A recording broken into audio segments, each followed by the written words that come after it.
This is 92.5 Phoenix FM, community radio for Dublin 15. You got it. Okay guys, this is the Rest of You International Desk. It is Friday night here on Phoenix 92.5 FM. Thank you very, very much for joining us. My name is Darragh O'Connor, and this week we have a jam-packed show. Coming up now for the remainder of the hour, I have a special interview that I recorded with the host of the Solomonster Sounds Off. Translate. We are joined on the line by the host of the Solomonster Sounds Off, the Solomonster himself. How are you, sir? Welcome to the show. Thank you for having me. It's a pleasure to be on. No worries at all, man.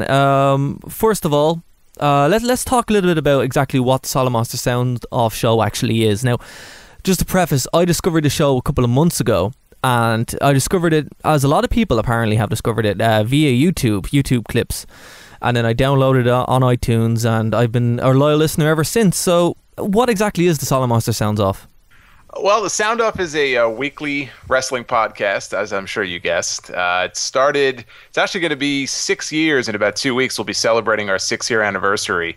And it posts every Sunday. Like you said, it's downloadable on iTunes and Stitcher Radio. There's a big fan of mine who has been posting clips to his YouTube channel, which I think is what you were referring to, the TV Tracks channel. He's a big fan of the show, and he posts different clips from the show, and I've picked up a lot of new listeners that way. I think I count you among them, so he must be doing something right.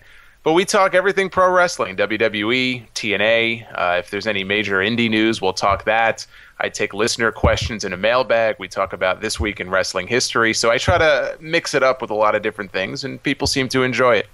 It's a quality show. It really, really is. But one really weird thing, just straight off the bat here, what drew me to your show more than anything else is the format. Like, we drop on a Saturday, and of course we go out live on a Friday.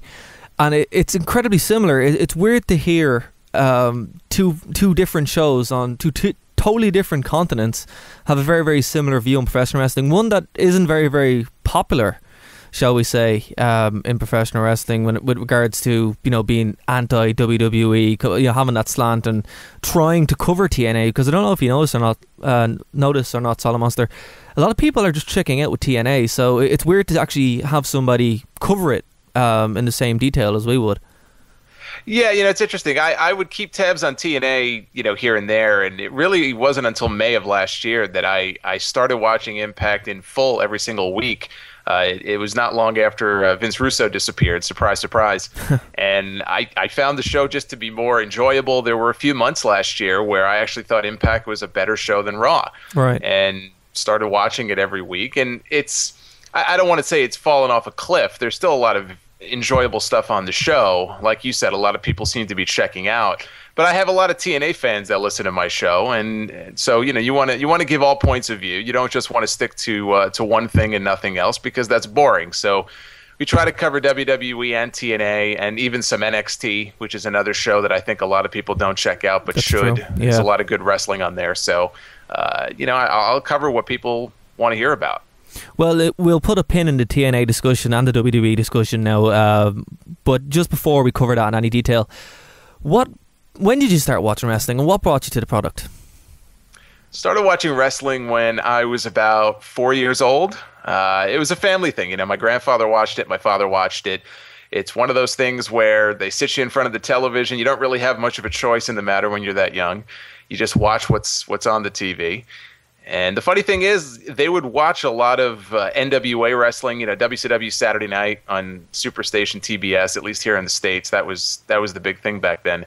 I was never really a WCW fan as much. It was always WWE. I grew up in the Northeast, so NWA wrestling wasn't really as popular for me. And I just took a liking to it. And I think, when a lot of my friends hit that age where you either keep watching wrestling or you just stop dead cold, and I had a lot of friends who did that, I just kept going, and I've been a fan ever since. So it's well over 25 years at this point. Wow. And I think a lot of people would have the same kind of story. You know, they started when they were very, very young, particularly the people that are still covering it today, or watching it today rather.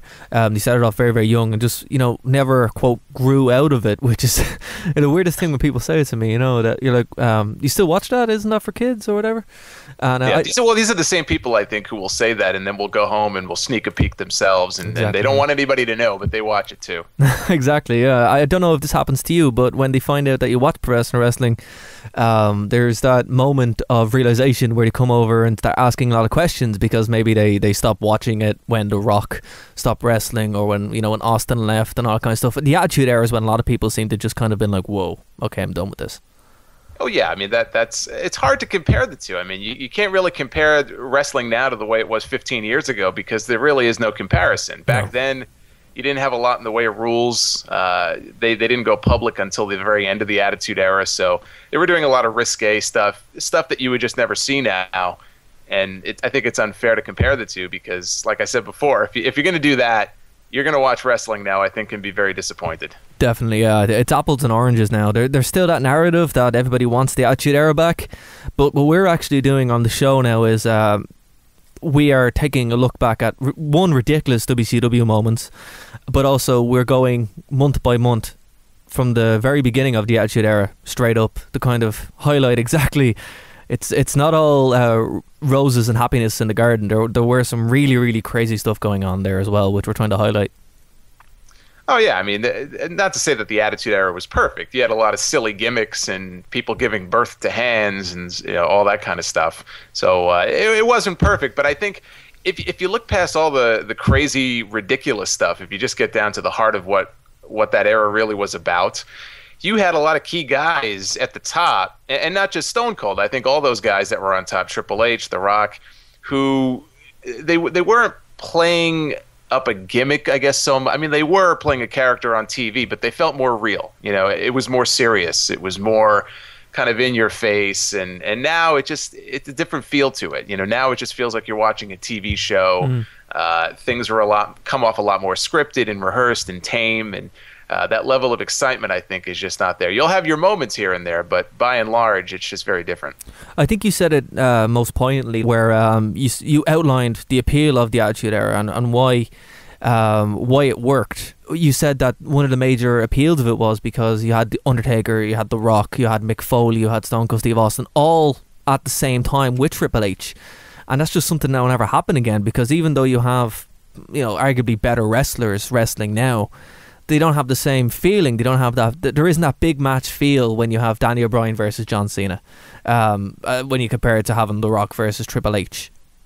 You know, I think that was a really good point you made. Yeah, I mean, they just got very lucky, I think. Part of it was luck. They had all those guys who just hit it big all at once. And think about it. I mean, they had Steve Austin and The Rock at the same time.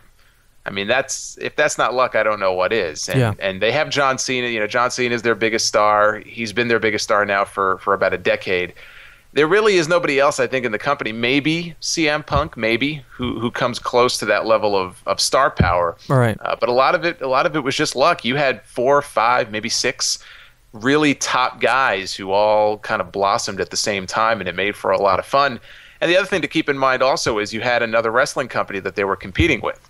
And they don't really have anything like that now. It's just them. So I think part of it was WCW lit a fire under their rear end, and it made for more exciting TV.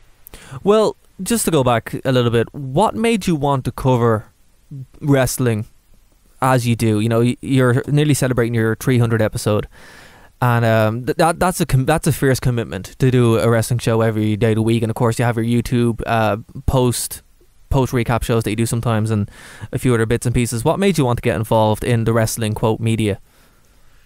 Really, I mean, it started as a favor to a friend. Originally, the show was part of another bigger wrestling news website called SEScoops.com, which my friend still runs. And we were just looking for original content, and I don't remember if he made the suggestion or I think maybe I did. I said, you know, listen, I could do a wrestling recap show for you. It could be a few minutes once a week, and that's really how it started. And if you go back and listen to the early episodes, it's almost embarrassing, but I put them up anyway. The original episodes of the Sound Off from fall of 2007, they're up on our YouTube channel. My username on there is the Solomonster, all one word. And I put those old episodes up, and if you listen to it, it's like night and day. I cringe when I listen to myself back then. But you do a show like that, and I'm the only person who does it. I have no co-host. It's just me, myself, and I. And the more you do it, the better at it you get, the more comfortable I think in your own voice you become. And it just got fun for me. It became almost like a challenge because I put a lot of preparation into the show when I do it every week. I put notes down because there's no way I'm going to remember everything I want to talk about. Just all different sorts of things that I put into it, like a funny intro. I do some audio work. So it just became this big thing that I never thought it would consume this much time in my week, but it does. But I've grown the audience to a fun level. We have a lot of people who follow along, and I'm going to keep doing it as long as they keep listening. Oh, I have the exact same opinion there, sir. It's something that you get into, and then it becomes fun. And I think keeping the balance between being doing a podcast and being an analyst, that's how we say, and actually being a fan, keeping that balance, I think, is very, very important. Because some people I know, they get into this, they get burned out by wrestling, and then they get turned off by both. Yeah, it's easy to do. I mean, there are weeks when maybe I don't want to do a show, and I say maybe I'll just skip a week, and then I talk myself out of it because I know I'll have a lot of ticked off people if I do that. So do you get burned out? How can you not? You got 3 hours of Raw every Monday night, and if you keep up with all the other shows, you've got 2 hours of SmackDown, you've got NXT, you've got Impact, which for now anyway, I'm still keeping up with. And pay-per-views, I got multiple pay-per-views every single month. It's hard not to get burned out. It's hard not to have not a negative attitude, but I guess be a little down on wrestling. But you just gotta soldier on. You either do it or you don't. And if you make the commitment, you've gotta do it. That's just how it is. And I put in quotations there the term wrestling media. This is something that divides a lot of opinion on the IWC and in general, with wrestling fans. Do you believe that there is a wrestling media? There are reputable wrestling websites, absolutely. You just have to know where to look. I mean, I think there's a difference. You have reputable wrestling websites run by people who have been covering the business, I guess, of pro wrestling for 20 plus years. You have guys like Dave Meltzer, Wade Keller, the guys over at pwinsider.com do a tremendous job, and the guys who run that website were intimately involved with the original ECW. So these are guys that made connections within wrestling very early on, and if you follow their work, they're not always right 100% of the time, but by and large they are, and they have moles and sources in the back, and I'll pay. There are certain websites I'll pay for because I think their content is that good, and because a lot of people who listen to my show, quite frankly, they can't afford to go to all these different websites and pay X number of dollars for a monthly subscription, which is where I come in, and part of what I cover on my show, there are news bits from whether it's the Torch or the Wrestling Observer, and I try to bring that into the argument. But in my case, I don't consider myself so much part of the wrestling media. I think this is where people get a little confused. There are people who may not like what I do, and there'll be comments on YouTube saying, "Oh, you're trying to pretend that you know more than you do." And not one time on my show have I ever claimed that. I still look at myself as a fan. Yeah. Because that's what I am. I don't claim to have multiple backstage sources. I mean, there are people who are in wrestling and who are first getting in, even in developmental, who I actually do know. But I don't claim to be what those guys are. I'm just a fan who does a show, who talks about wrestling, and I think there's a fine line there as far as what you consider yourself. I don't consider myself part of the wrestling media. I do a podcast. I'm a fan. People enjoy it, and that's really all it is. I think that's the best way to look at it as well. As I always say on this show, I'm a fan first, and whatever else you want after that. Because if once that leaves you, it's in a bad way, and I think that's where a lot of people need to draw the line with that argument. I just wanted to get your opinion on it because it's something that divides a lot of people, and I believe there is a wrestling media. I do think that there are some really good websites, and then there's not some good websites. It's just the way it is with everything, really. Yeah, you just got to be smart about it. I mean, you find what you like and you stick with it. If you find a website that is full of a lot of kind of gutter trash and half of what they report is not true and they're just looking for clicks, then you don't go back to that website. But if you find a website that is reliable, that does give you content or audio, that you enjoy and they're intelligent about it, and you stick with it. Yeah. You know, I have my list of websites I check out on a daily basis, and there are others that I wouldn't touch with a 10-foot pole. You know, I may have gone there once before, didn't like what I saw, and I don't go back. You know, everybody will find their favorites and they'll stick with them. And just on the subject of websites, you of course do a column for the Layfield Report, and as somebody who does write about wrestling as well as, you know, I this podcast, there is a difference between the two. How do you find actually writing compared to doing a podcast? And if I may ask, which do you prefer? I get a certain enjoyment, I guess a different kind of enjoyment out of both. If I had to choose one over the other, I actually prefer to do the audio. I just, you know, sitting in front of a microphone and talking about it is a lot easier for me, I find. I mean, I've always been a good writer, so I was looking for an outlet. They were looking for bloggers early on. I got in touch with them, and I was fortunate enough to get a position with them. I try to do a column there as often as I can. It doesn't always work out to be every week, but I've enjoyed it, and I enjoy both. But if I had to choose one over the other, I would say audio is what I prefer. And as far as the Layfield Report is concerned, they've been very good. I've never written about anything that's been any sort of issue. Like if I happen to do a column that takes more of a negative tone, it's not like that's ever been a problem. But I do have to be careful. Right. I try to be careful anyway. Not that anybody has said anything to me, but I try to be careful with what I write about. Obviously, you know, given their connection to WWE and the affiliation that JBL and Michael Cole have with that website, I'm not going to go and write about TNA. You know, I'm not going to go on their website and do a column that says, hey, you know, WWE sucks. I'm going to be a little more intelligent about it. I'll pick a topic that I want to write about, and I'll be as honest as I can be. But I enjoy it. You know, I enjoy doing it. It's just the audio I find just comes a little more naturally. Yeah. So I would say that if I had to pick one over the other, that would be it. And are there any in particular articles that you really enjoy doing and you would hold up as, you know, a highlight during your run? No, I mean, I don't think there's any one in particular. I've enjoyed doing all of them, and I try to only write about stuff when I really am compelled to. I don't want to fall into this pattern of, you know, I'm a news reporter and I have a deadline and I have to do a column, you know, once a week, every week, because then you start writing about stuff that you really don't care about. So when I do a column, it's because I actually care about what I'm writing about. I just did a column about 2 weeks ago on why the World Heavyweight Championship should go. You know, why I think it's time to merge that title with the WWE Championship. I gave examples of why and when they should do it, because I felt passionately about that. I really think that's something that's long overdue. If I had to point people to one column, I did a column early on. I started writing for the Layfield Report, I think it was January of this year. And one of the first 3 or 4 columns I did was a tribute column to Owen Hart. I think it was on the anniversary of his death.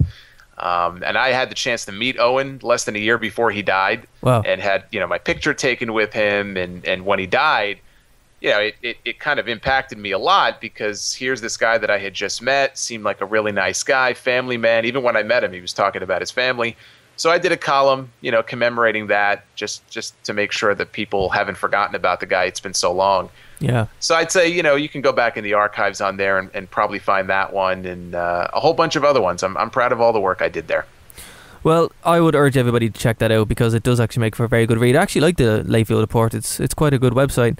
And it seems like you may get your wish now with the World Heavyweight title, with Cena winning it. But again, I want to save that for a few minutes, because that's a whole topic here in itself. But first things first, as far as getting into the meat and bones of this interview, TNA. Now, as I said earlier on, you're the only people I know, other than myself, that actually covers this on a weekly basis. Now, I sigh, because you know what's coming next. We're going to have to be a little bit negative. What do you think about TNA? And I want your honest opinions on it. Where do you stand with it, and where did everything go wrong for the company, in your opinion? Oh, we only have so many minutes for this interview. There you go. It's a sigh. Everybody has it. I don't think it's any one thing. You know, it's funny. If I had to point to one thing, the biggest problem I think that TNA has, and Bully Ray, who was their world champion up until a couple of weeks ago, basically said the same thing in an interview that he did just before Bound for Glory. I think the biggest issue they have is that they don't brand themselves and market themselves properly. Yeah. There's a lot of people out there who have absolutely no idea who TNA is. And this is a company that had Hulk Hogan under contract for 4 years. And they have no idea what TNA is. They think it stands for tits and ass. That's probably what they think it is. Yeah.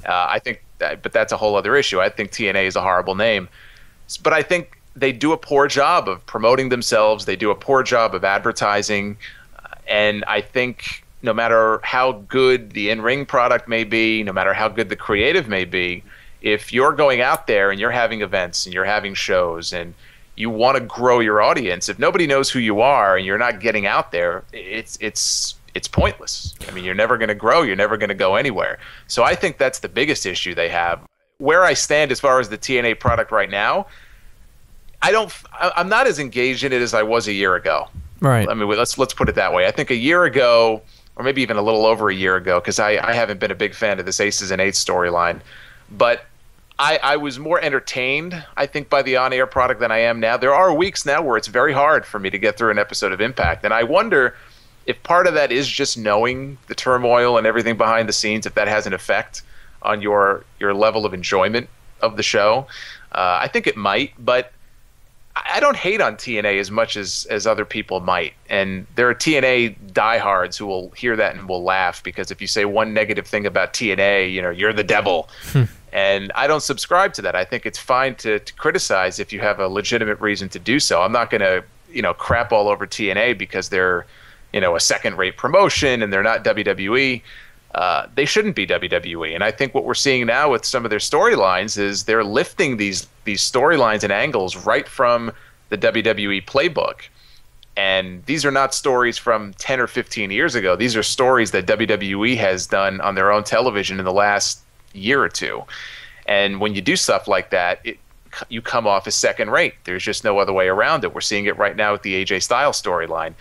So I think they have to just, it's hard to boil it down to one thing. They have to overhaul things, I think, creatively. They need fresher faces on TV instead of the same old faces over and over again, which is a problem WWE has too. Yeah. But I keep coming back to promoting, advertising.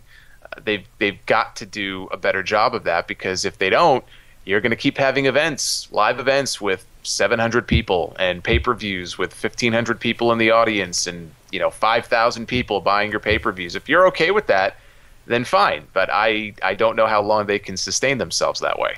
Well, let's just unpack a couple of things which you said there. Of course, first things first, on episode 297, you actually said a pretty funny thing.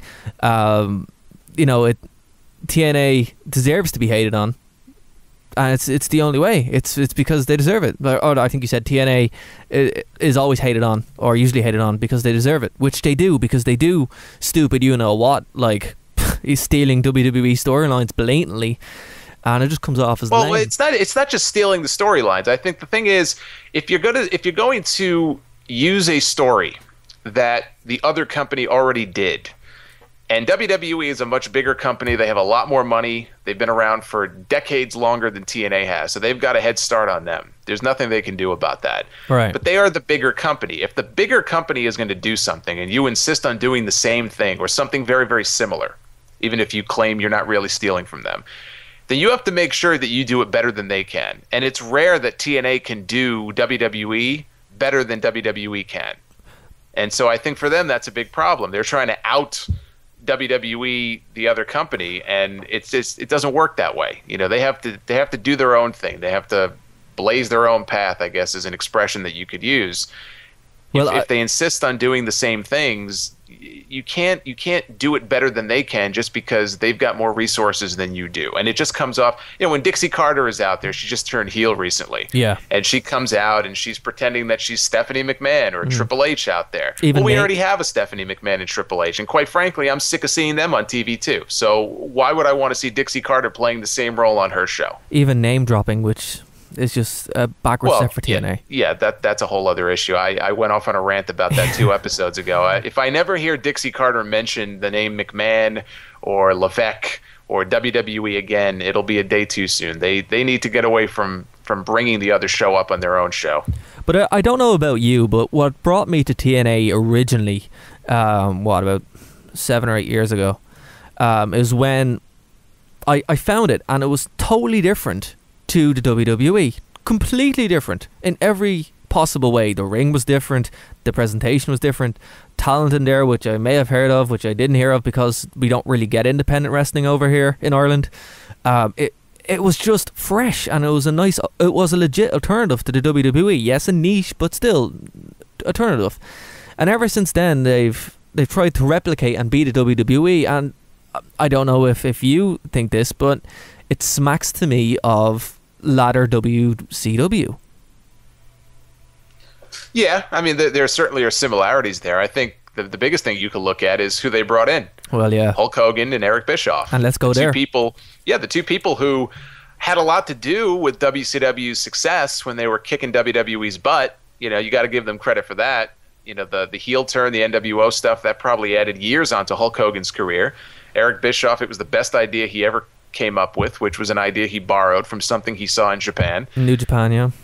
And there's really not much else to Bischoff. There were a few episodes ago where I actually went into this. I actually was defending Bischoff and ripping him apart because I was trying to come up with all the different things that Bischoff deserves credit for his WCW run. There are people out there who say, what a visionary Eric Bischoff was. He was one of the greatest of all time. And I laugh at that because he had one really, really good idea, like I said, that he borrowed from something he saw, which is fine because there's a lot of ideas in wrestling that are borrowed. It's hard to come up with original stuff these days. Yeah. And I gave him credit for, the cruiserweight division on Nitro. I thought, opening Monday Nitro every week with a hot cruiserweight match was a really fun way to start the show, very high energy. I think that's something that Raw is missing these days. And then there's Goldberg. And Goldberg, I think, was more of a lightning bolt striking because there was no way that Bischoff expected Goldberg to take off the way he did and for the fans to react to him the way they did. But they kept it going. They kept the undefeated streak going. He beat Hogan in the Georgia Dome. I think that was the pinnacle. I think that was the climax for WCW. It was a steady decline from there in 98. Okay, so that's three things right there. What else? What is Eric Bischoff's big claim to fame? What did TNA expect to get out of him, I guess, would be my question, bringing him in. Because now it appears Bischoff is gone. Yeah. They've sent him home. Supposedly he's, quote, working from home. That's just... It's probably a keyword, basically, of saying he's gone. Mm-hmm. He's going to sit on his rear end until his contract runs out. And you look back on 4 years now, 4 years of Bischoff and Hogan in TNA. What did TNA really get out of it? All of you look at the business and ticket sales and ratings, everything is down. Yeah. Everything is down from when those guys came in. They were supposed to turn that company around. And all they did, to go back to your original point, you mentioned TNA used to be so unique. It was an alternative. They got rid of the six-sided ring. That was Hogan's idea. And I'm not going to bash him for it because I was never a big fan of the six-sided ring either. But that was still part of their identity. And one of the first things they did was strip that away. If you remember, when they first came in, some of the names they brought in Val Venus. Yeah, the Nasty Boys. And I remember Val Venus as, he went by his real name, I think, of Sean Morley. And he was beating TNA guys on his, the first show. And their big idea was, we got to compete against Monday Night Raw. We're going to move Impact to Monday nights. And they got creamed. So they had to crawl back to Thursdays. And now they're crawling back to the Impact zone because going on the road hasn't worked out. So I think Hogan and Bischoff, you look at them, they're not the only reason that TNA is where it is. It's not like TNA was doing gangbusters before they came in. But they're actually doing worse than before those guys came aboard. Well, the thing about TNA before Hogan and Bischoff came in, I don't recall them losing money. And they do keep their money, they do keep their finances very, very close to the chest. But not even losing money, but they know where they are. They knew where they were. They knew what they could do. They knew their markets. They knew their fan base was more important. And they were growing very, very well. Hogan and Bischoff came in and it's accelerated the death of that company. And you put it very succinctly when you were talking about Hogan leaving. And you said that would be the image, Dixie wrapped around Hogan's leg. That would be the image that would be on the book, the death of TNA. And, I find it hard to disagree with you, sir, because all I can see now is this company on life support. And, there's rumours now of this thing being up for sale, that the Carters want out. What do you make of this? I don't know that the company is up for sale. I mean, I've seen those same reports. I think it's... Look, if somebody came along and made them a really big offer, I mean, who's to say they wouldn't take it? There's rumors maybe Eric Bischoff may be interested in buying into it. I don't think WWE has any interest in buying into it, just for the record. I have no way of knowing that, but I would be shocked if they actually wanted to buy the company. I don't see why they would. Exactly, yeah. But is the company up for sale? I don't think they're up for sale. I think some of those reports are a little exaggerated, but they're cutting costs left and right. They were cutting guys. They're off the road now. They have almost no house shows between now and the end of the year. Apparently, they're going to be ramping up house shows at the beginning of next year. They've got a whole bunch, I think, lined up in January. So maybe they're taking money from one department and putting it towards another. It just seems like they're a company in transition. They're restructuring a lot of things right now. And you made a comment before that, before Hogan and Bischoff came in, they were growing very nicely. I wouldn't even necessarily agree with that. I don't think there was a lot of growth going on with TNA at all. I just think whatever little bit of growth maybe that there was, went in reverse after Hogan and Bischoff came in. Or at least 4 years later, we can look at it now and say, okay, are they better off or are they worse? I think they're worse. But even before those guys came in, can you really point to great growth that TNA was experiencing? I mean, maybe they were not losing money. Maybe they were just barely breaking even. And now my guess would be they probably are losing money, which is why they're cutting back so much. But even if they were turning a small profit, were they really growing? Was the audience going up? Were there people buying up tickets? Were ratings going up? There was no indication of that at all. Well, the thing about it is, when I say growing, I mean over here in Ireland and the UK, because I don't know if you're familiar with it or not, but in the UK and Ireland, it's one of TNA's biggest markets, and when they come over here, they do exceptionally well. They did get a very good TV deal in that time period, and since it's kind of lapsed, and they're on Challenge now, which is a game show network that they're on. But their life that makes about as much sense as SmackDown being on the Sci-Fi Channel here in this country. Exactly. Yeah, it's crazy. But I mean, here they definitely kind of branded themselves quite well in this part of the world, and they expanded out, because when I start watching TNA, you very rarely could get it over here. You had to go looking for it, and then it appeared. So they did have quite a substantial growth on this part of the world. Yeah, I mean, TNA seems to be very popular. I get emails from people a lot. They seem to be very popular overseas in the UK. They are. They I don't really know what are. it is about the UK. I have a ton of fans who listen to my show. I think I have more UK fans than I do anything else. And the thing is, I don't really know what the reason is, but apparently there's a huge base of wrestling fans over there. So TNA, yeah, they got a lot of fans over there. If they could find a way somehow to translate that to their domestic audience here in America, but the thing is, part of it may be they're not over there as much. Well, that's it. So, that's it. That's the reason why. That's the reason why wrestling's so popular over here, because we literally get wrestling 4 times a year. That's it. Right. WWE was very hot for whatever reason a couple of years ago in I think it was Italy. I remember reading they were just exploding in Italy. It was like the hot thing over there. And I think they went over there a few times, and now wrestling over there is just nothing special. So I think part of it is when you have a market that is starved for wrestling and they don't get it a lot, maybe once a year, twice a year at the most, and it becomes the hot thing. First of all, it's not going to stay hot forever. You know that. That's number one. Number two, the more you go over there and the more you start to exploit that market, that's when things start to go downhill. You take a good thing. They say you can't have too much of a good thing. Well, that's not true. You really can. And I think that's when you start to see popularity for the product wane. So it's to TNA's advantage, I think, not to go over there too much. It certainly makes it seem like a hot company. I know they're going to be there at the end of January, and they'll probably do pretty good over there. I think their biggest crowd of all time, still to this day, was a crowd of I think 6,000 or 7,000 they did for a UK taping a couple of years ago. So how long is that going to last? I don't know. I've had people write into me on my show and say, do you think the answer is for Impact to move their base of operations to the UK? And I always respond the same way. Emphatically, I say no, absolutely not, because that won't last. And it's going to be more expensive, I think, for them if they wanted to actually run their business over there than it would be over here. Okay, well, let's talk about that a little bit, because TNA, they have a much better time slot here than WWE, and we're going to have to make this. I hate making the WWE TNA comparison, but in this case it works. WWE is on at 2 in the morning on a Monday night, right? 2 a.m. 1 in the morning to 4 a.m. Right, so you're not going to watch that live. Impact, on the other hand, is on Sunday nights and then we get the pay-per-views for free. So if they brand it well, a lot of people will be able to see it, and when they come over here, people go. And even if they're not familiar with it, they still go because they know the names. You know, Sting had his one of his last matches over here.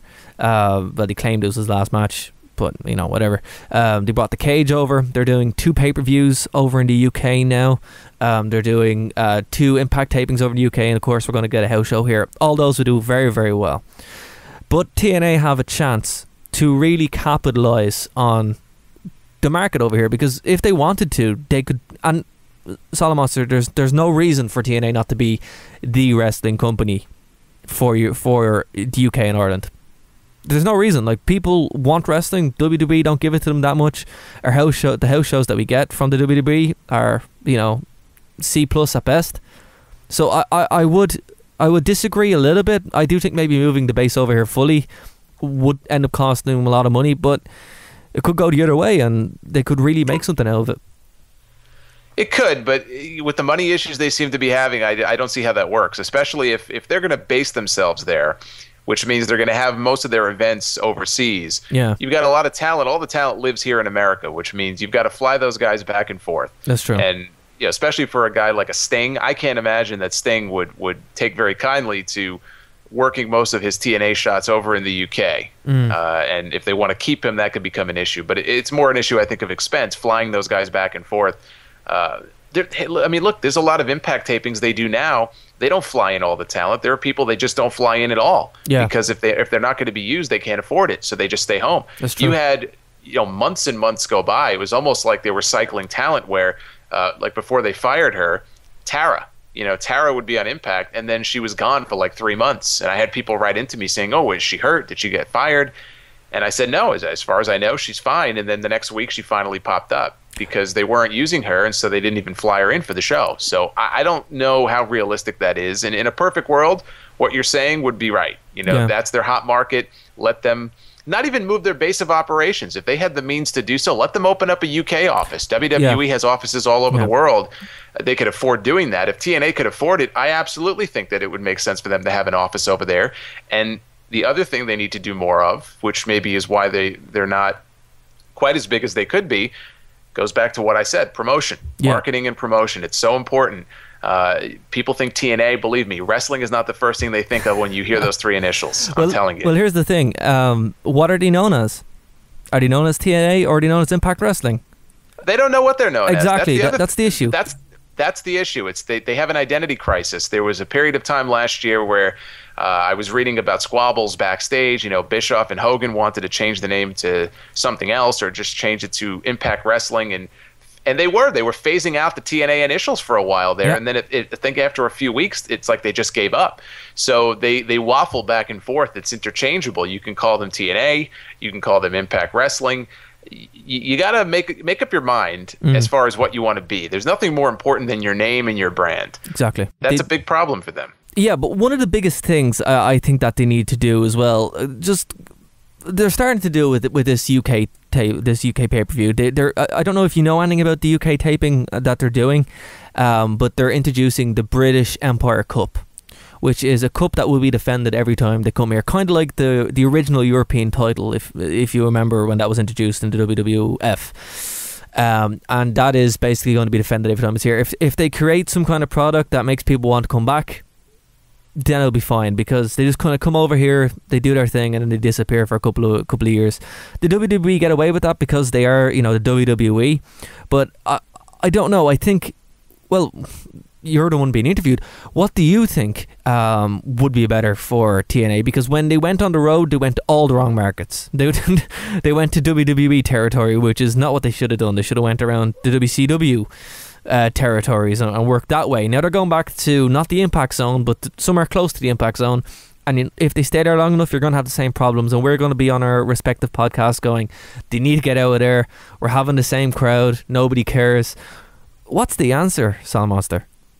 I don't think there is an easy answer. I mean, look, I was one of those people before they went on the road who couldn't wait for them to get out of the Impact Zone. Okay, I admit that. I would go on my show, I would say I'm so sick of the Impact Zone, because for every good show they would tape there with a hot crowd, you would have 3 other weeks with a dead crowd. Yeah, and it I was know. the same faces over and over and over again, and you just get tired. You get tired of the same thing. So Yeah. I was happy when they made the announcement about them going on the road. But like you said, I don't even know how much it was about the market so much as the arenas they booked. They were booking arenas that fit 15, 20,000 people. It's crazy. So I think a big part of the problem was you're booking these humongous buildings and you're tarping off 75% of it. You know, they did a pretty good job, I think, of making it look full. I will give them credit for that. They would move people, you know, on the right side of the camera. They would bunch them up so it kind of looked packed. But there were other weeks where you would look and you would be like, you see empty seats. And, you know, it's demoralizing, I think, to see that. So I think part of it was they were just booking the wrong buildings, even more so than the wrong markets. But just to go back to what you were saying before about the UK market and them introducing this thing, and that's a nice gimmick. You know, WWE did something similar in the late 90s when they went over to Kuwait. They had this thing called the Kuwaiti Cup, and I think they did it maybe twice and never did it again. So it was kind of a nice thing when they would go over there. It was something for them to fight for in front of those people. But you know, one other issue that TNA has is they did this. I guess they did this reality show last year, and Rockstar Spud won the reality show competition. They made a big deal about it, and he debuted on Impact. I want to say he made 2 appearances on Impact and was never heard from again. So for them to do that, they did the show. I imagine it was kind of a big deal for them over there. They put over this guy, Rockstar Spud. He kind of had a good look, obviously very small, but he had a good look to him. He had personality. And he shows up on the big show, right? He shows up on the main stage, and he's treated like nothing. And he makes 2 appearances, and he vanishes. So what does that say when TNA does stuff overseas? I mean, what does it really mean when people see something like that? That's true. That's a great point. It's again, you know, identity crisis. What do they want to be? And they need to figure that out, you know, who they're going to push and how they're going to push them. I think that's the big thing as well. Yeah, I agree. Absolutely. Okay, so just switching gears now, the time we have left to the WWE.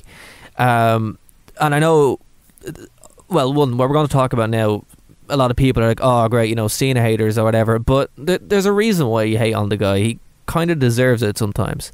And you're one of the only people I know that actually puts it in a very, very succinct way. In modern times, it's usually one way or the other, you know. So the return of John Cena, winning the world title at the last pay-per-view at Hell in a Cell. What do you think about this, and why do you think it was done? Well, I think it was done because Alberto Del Rio, I mean, for me personally, I speak for myself here. Del Rio, the character, him as champion, I mean, it wasn't doing anything for me. I think a lot of people just found him largely to be boring. There's nothing wrong with him. He's a good wrestler.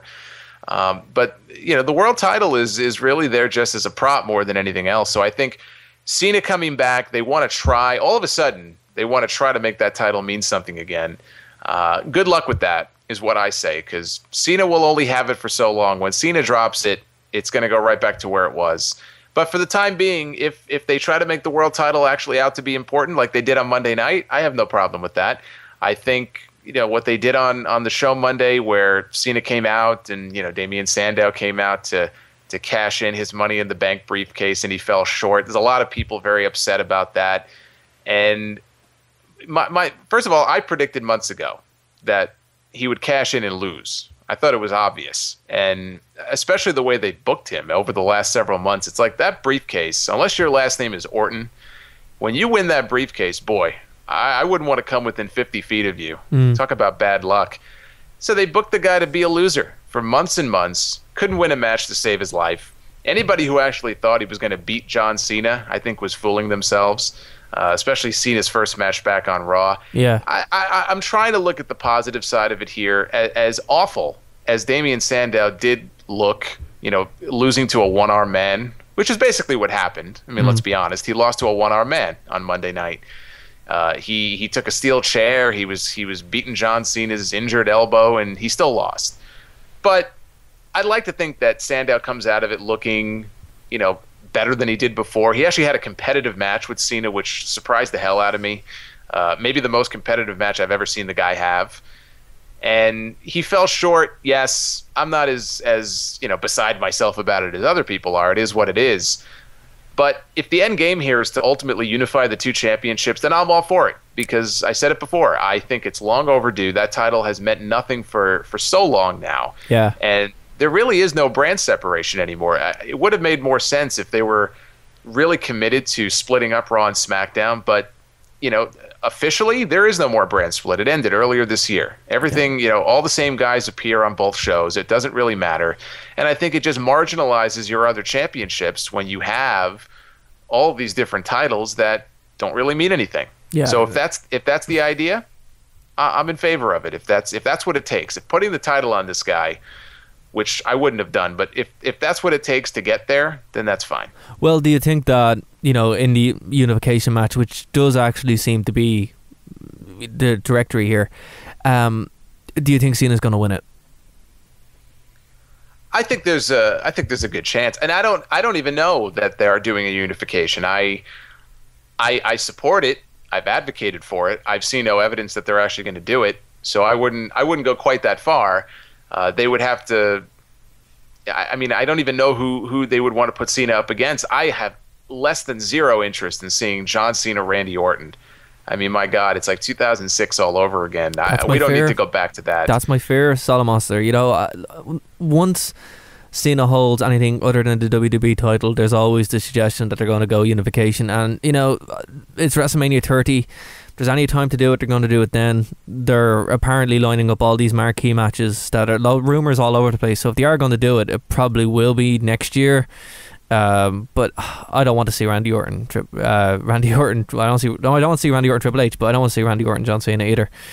And I think that's part of the problem right now in WWE. We don't want to see Randy Orton, John Cena. I don't really have much of an interest in seeing Triple H and the Big Show or Big Show and Randy Orton. Big Show and Randy Orton was a match that we saw earlier this year at Extreme Rules. Yeah. And I didn't have an interest in the match then, and I have no interest in the match now. Well, they're in the main event feud. So that's a big problem for them right now. I don't think they have a lot of matches that, at least the ones that they appear to be giving us or maybe giving us soon, that are terribly appealing to people.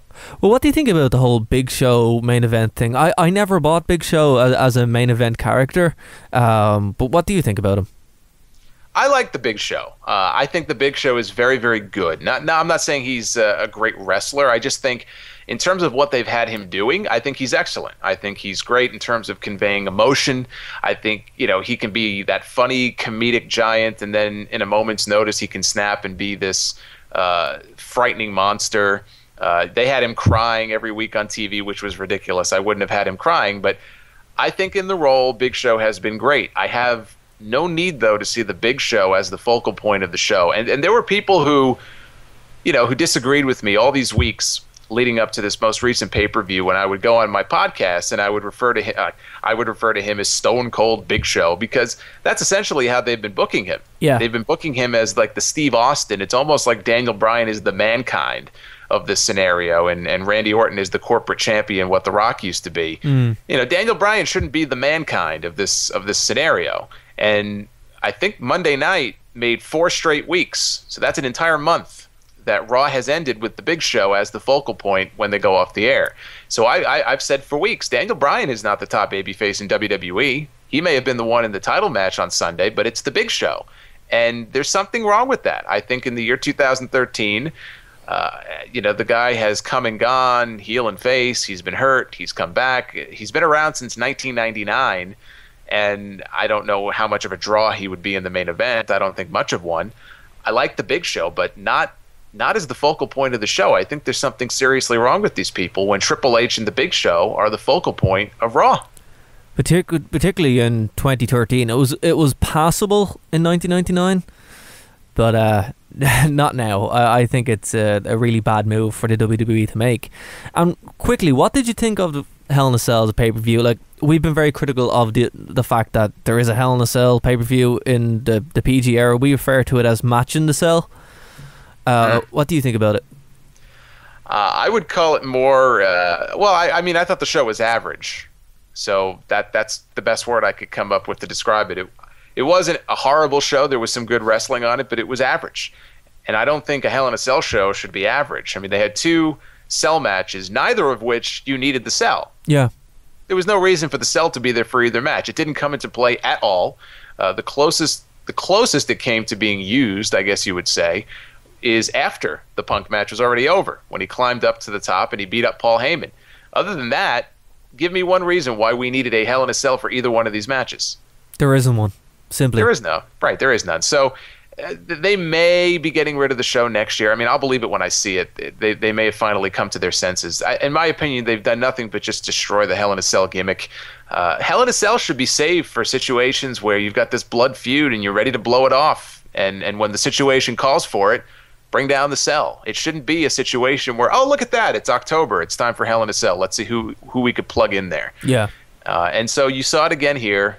You didn't really need the cell for either one of those matches. I thought the best thing on the entire show was the opening match. That tag team match I thought was excellent. I think the Rhodes are one of the bright spots right now on TV. Goldust is having this renaissance, this resurgence in his career, which is awesome to see. The Shield are great no matter what situation you put them in. The Usos are great. I think it was just all downhill from there. I can't say that I was... Let's put it this way. I don't know how it is for you guys there. You may have it for free, but here I have to pay $50 for a WWE pay-per-view. That's a lot of money. Yeah, and definitely. I can't say that since SummerSlam we've had 3 pay-per-views. None of those 3 have been worth it. I agree. No, we get some shows for free, but we're dropping the better part of $30 for it. So, even 30, I think, is pushing it for some of these shows. Yeah, I think they need to restructure their pay-per-view output, or make it pay-per-view. Actually do something with the shows rather than basically have a glorified Raw. Well, yeah, I mean, yeah, that would be ideal. I think the idea that they're going to move a lot of these shows to their new network if this thing ever actually launches, and there's talk now that it may finally launch the early part of next year before WrestleMania. So they're not going to get rid of a lot of these pay-per-views. They want to shift them over to the network to make it appealing so people will subscribe. And for the people who don't have access to the network, they'll still have to pay for them on pay-per-view. I think there's just way too many shows. If you're going to do shows like this, like you said, you got to give people a reason to want to pay. Jim Ross had a great comment. I don't know how many of you saw it, but he has been unleashed on his blog. He's been a lot more, I think, open and honest since he left the company with his comments. And I'm going to mention this on my podcast this weekend, but he had some really pointed comments about the main event on the pay-per-view Sunday, where he said, basically in so many words, he said he didn't feel it met his expectations. There was something about it that was missing. And he said at some point you have fans paying upwards of $50 who are expecting a payoff, who are invested in Daniel Bryan, and at some point you have to give it to them. And I think he's 100% right. I'm not saying instant gratification all the time, but it's now been several pay-per-views, and we've had 3 different screwjob finishes, I think. Yeah. And now it looks like he's being phased down the card, at least temporarily, which just confirms what people have thought all along, that they've completely botched the handling of his character since SummerSlam. Which is crazy. It's just gone downhill from there. Which is crazy because this guy, they had lightning in a jar. All they had to do was unleash it. That's it. They had something. It was organic too. It wasn't even the company gave him the chance, but he got over with the fans on his own. They liked him. They actually liked this guy. They threw their support behind him. He had crowd support like no other babyface I've seen in a number of years. The night that John Cena picked him to be his opponent, it was actually in Brooklyn where I live, and the crowd went crazy. The crowd was chanting Daniel Bryan's name. He came out. They were so happy that this guy was going to get a championship match, and they did the right thing. John Cena doesn't put people over cleanly too often. Not that he doesn't want to, but they just don't book him like that. He's Superman. Yeah. And at SummerSlam, they did. And I feel like it's very, very rare for somebody to get a win like that over John Cena, and they've squandered it. Yeah, completely. They've squandered it since that pay-per-view.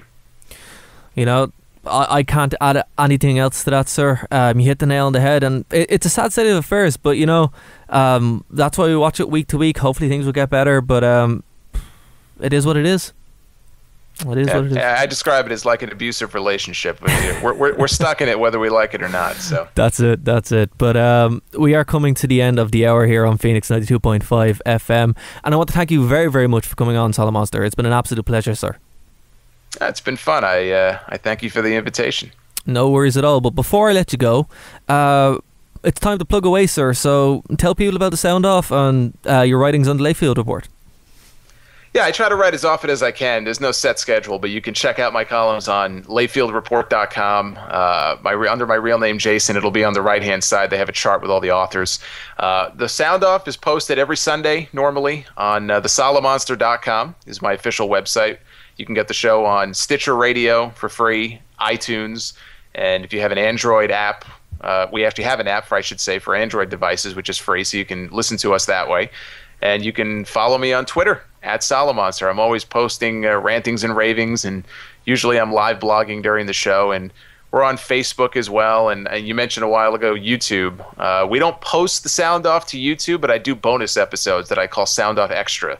And so I may review a pay-per-view, I may review a book or a DVD. So if you type in the Solomonster on YouTube, you can find us on there as well. Excellent. And I will urge everybody to check out the Solomonster Sounds Off. It is a quality listen, and I wish you the best and continued success, sir. Thank you. I appreciate it.